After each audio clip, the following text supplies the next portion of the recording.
রোদে দেওয়া জামের আচার আজকে আমি বানিয়ে নিব টক ঝাল মিষ্টি আমের আচার। আসসালামু আলাইকুম বন্ধুরা, আমি ভালো আছি। আশা করি যে যেখানে আছেন সবাই ভালো আছেন। তো এখানে আমি কিছু আম নিয়েছি, আমগুলো সুন্দর করে ধুয়ে এইভাবে কুটি কুটি করে কেটে নিয়েছি। তারপরে এখন আমি এগুলো কি করে নিব দেখবেন বন্ধুরা। তো এগুলো এখন আমি একটা সুতির কাপড়ে দিয়ে নেব, আর আমগুলার গায়ে যেগুলো পানি আছে ওগুলো চেপে চেপে খুব সুন্দর করে বের করে নিব। তো এইভাবে আমি হালকা করে চেপে চেপে পানিগুলো শুকিয়ে নিব,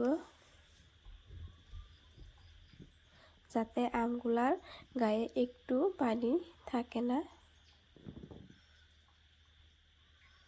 তো আমগুলো আমি খুব সুন্দর করে পানিগুলো ওইভাবে চেপে নিয়েছি। আর এখানে আমি এক বাটি চিনি নিয়েছি, আর এখানে দুটো তেজপাতা, দুইটা শুকনো মরিচ গুঁড়ো করে আনছি, আর রসুন, আর এখানে কালা এলাচ আর দলা এলাচের গুঁড়ো, আর এখানে আছে 2 টেবিল চামচ পাঁচফোড়ন।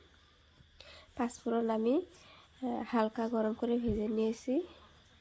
তারপরে কড়াইয়ের মধ্যে আমি দিয়ে দেব পরিমাণ মতো তেল।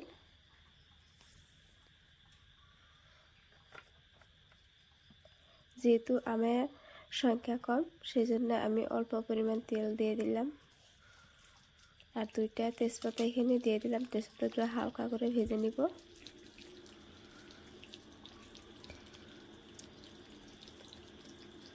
অল্প কয়েকটা গোটা জিরা দিয়ে দিলাম।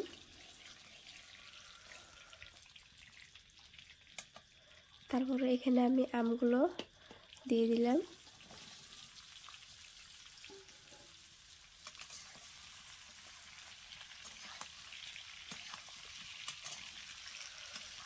অল্প সময় আমি নেড়েছে, তারপরে এখানে আমি প্রয়োজন মতো মরিচের গুঁড়ো, হলুদ গুঁড়ো, লবণ দিয়ে দেব।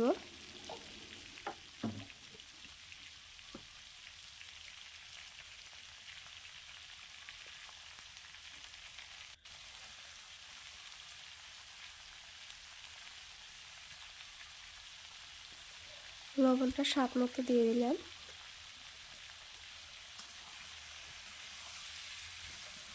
এবার সবগুলো দিয়ে আমি আরো অল্প সময় কষে নেব।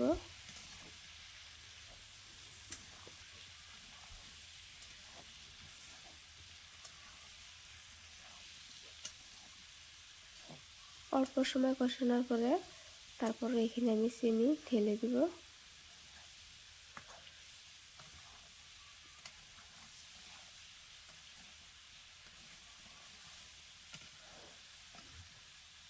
আর এত কষানো হয়ে গেছে। তো এখানে আমি দিয়ে দিলাম রসুনের কোয়াগুলো।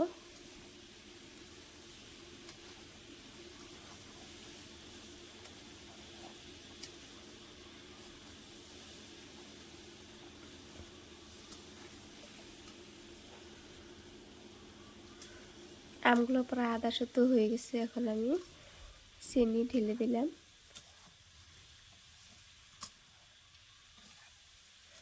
তো এখানে আমি কিন্তু পানি ব্যবহার করব না, চিনিটা গলে গেলে শিরা হয়ে যাবে। আর এতেও চিনিটা গলে গেছে, অনেক শিরা হয়েছে। তারপরে আমি যেগুলো মশলা রেডি করে রাখছিলাম ওই মশলাগুলো এখানে আমি দিয়ে দিলাম। এখানে আরেকটা আমি অ্যাড করছি, সেটা হলো জিরার গুঁড়ি। অল্প পরিমাণ জিরার গুঁড়ি অ্যাড করছি।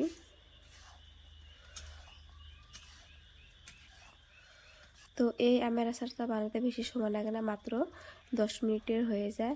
আর আমার ফাইনালি আমার আচারটা রেডি হয়ে গেছে। আর কালারটা কত সুন্দর হয়েছে। তো এখন আমি নামিয়ে নিব।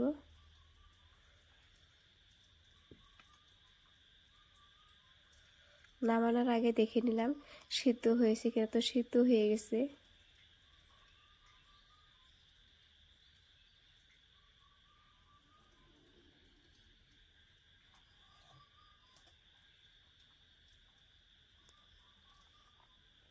তো এইভাবে আচার বানিয়ে সারা বছর সংরক্ষণ করে রাখতে পারেন।